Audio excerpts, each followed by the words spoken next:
Hey guys, nata sa Sir? unsa gani ni nga direte? Mantayukan? Mantalong. Mantalungon. Famous sila dire ilang bingka. Lami na yung bingka ti. Unsa kalahian ni sa bingka sa taga Cebu? Ika na makatulog yan, sir. Mao ba? Pero mga special ingredients pala. Kuan, natural lang magiging sir. Depende lang sa timplada ba. Sige, sige. Tilawan na to ang bingka ni ate guys. Pila ni te? Sir, bayad yan po to, sir. 20. Kaya ko 100. Din makabo. Tilawan na to. Lami ba ng bingka? Sa Mantalong. Ang bingka ni ate. Salamat eh. Kaya guys.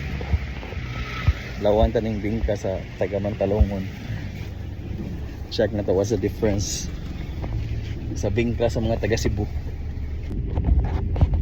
Muna yung bingka ni ate guys. Gamay ang bilik. Init-init pa. Ako dilawan si Ishaan. Kaoyan. Lawan sa kunian niya.